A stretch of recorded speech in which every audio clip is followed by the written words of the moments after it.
स्वर्ण सिंह मौजूद हैं।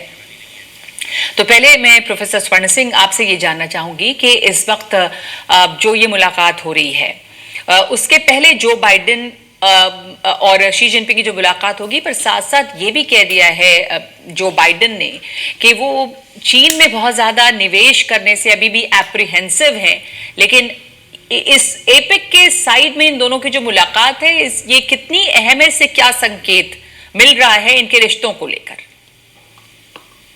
इस मुलाकात की अहमियत को इस तरह से आंका जा सकता है कि मुलाकात होना जो है वो मुलाकात ना होने से अच्छा है। एक तरह से उससे कुछ तो अच्छा ही संदेश निकलने वाला है, पर उससे उनका अपना नीति या अपना जो सोच है एक दूसरे को लेकर वो बदल जाएगी, इसके कुछ भी संकेत अभी तक नजर नहीं आते हैं। लगातार उनका जो तनाव है वो बना ही रहेगा। हाँ, खासकर अब ये इजराइल और हमास के युद्ध के चलते अमेरिका का पूरा जो ध्यान है वो वहीं पर केंद्रित है कि किस तरह से उस हिंसा को रोका जाए। हालांकि इजराइल के आगे बहुत ज्यादा उनका प्रभाव नहीं चल रहा है। आप देखेंगे इमीडिएटली पहले प्रेसिडेंट बाइडेन वहां गए, 4 बार उनके विदेश मंत्री जा चुके हैं, रक्षा मंत्री जा चुके हैं।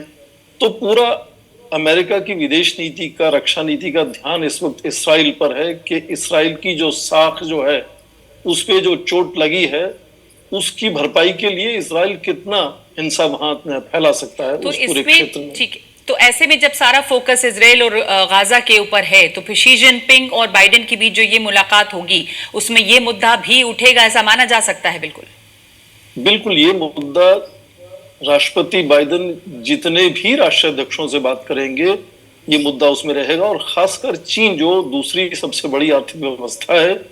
और आप देखें जैसे ही खाड़ी के युद्ध के बाद धीरे धीरे अमेरिका ने ये पश्चिम एशिया से बिल्कुल अपने आप को हटा लिया है, तो उस समय में आप देखें किसी दूसरे देश का यदि वहां प्रभाव बढ़ा है तो चीन का वहां प्रभाव बढ़ा है।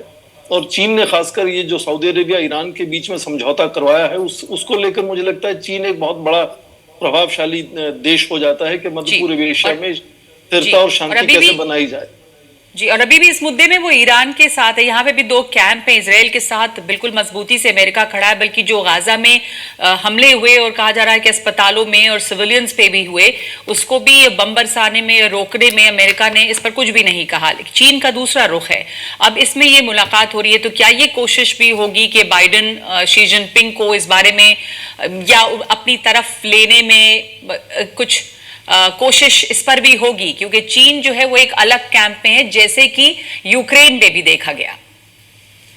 बिल्कुल, यूक्रेन युद्ध से ही ये सिद्ध हो गया था एक तरह से कि चीन जो है वो अपनी मध्यस्थता तो कहता है कि तटस्थता है, उसकी न्यूट्रल पॉलिसी है, पर वो रशिया के साथ है। ठीक उसी तरह से इस वक्त यहाँ पर भी वो ना हमास के अगेंस्ट कुछ कह रहा है ना इजराइल के अगेंस्ट कुछ कह रहा है, पर जाहिर है कि वो इजराइल के साथ नहीं जुड़ा हुआ है उस तरह से जिस तरह से अमेरिका जुड़ा हुआ है। अमेरिका की तरह शायद उसके अपने खास दोस्त भी इतनी अच्छी तरह से जुड़े नहीं हुए इजराइल के साथ जितना अमेरिका जुड़ा हुआ है। तो क्या चीन का प्रभाव कुछ नकारात्मक असर ला सकता है जो अमेरिका की विदेश नीति इजराइल को लेकर है उस पर?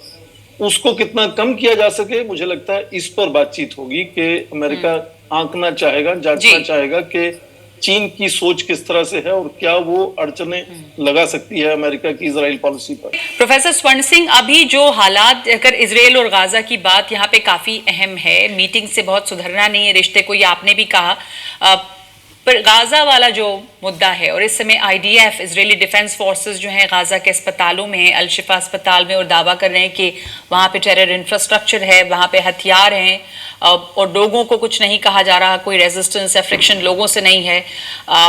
तो ये सिचुएशन वहाँ पे बनी हुई है, और इस बीच चीन और अमेरिका के लीडर्स, राष्ट्रपति मिल रहे हैं। आपको लग रहा है कि जिस तरह ह्यूमैनिटेरियन सीज फायर की बात होती रही और आउटक्राई है, जस्टिन ट्रूडो भी कुछ कहते हैं पर नेतन्याहू उसका जवाब देते हैं, तो क्या चीन इस और कुछ उम्मीद की जा सकती है कि कुछ यहाँ पे इस तरह की भी बातचीत हो या कोई दबाव बन सके? 2 चीजें, पहले तो ये कि आने वाले चुनाव के वर्ष में जो बाइडेन कैंडिडेट हैं और वो चाहेंगे कि एक संदेश दिया जाए इस मीटिंग से कि वो चीन पर अंकुश लगाने की लगातार कोशिश कर रहे हैं। उनका प्रभाव है या नहीं वो अलग बात, दूसरा, इस वक्त जो बाइडेन जो है वो यूक्रेन और इजराइल के युद्ध में उलझे हुए हैं। आपने देखा एक तरह से फटीक भी नजर आ रही है अमेरिका के अंदर कि क्या वो लगातार इन युद्धों में सहायता कर पाते हैं या नहीं कर पाते हैं। इसीलिए आप देखें पिछले 7 वर्ष में जितनी भी मुलाकातें हुई हैं चीन और अमेरिका के बीच में, चाहे वो राष्ट्र के नेताओं की हो या दूसरे मंत्रियों की हो, वो हमेशा से निमंत्रण अमेरिका से आता है। चीन लगातार निमंत्रण नहीं स्वीकार करता है, कभी कभी लास्ट मिनट में उस निमंत्रण को कैंसिल कर देता है।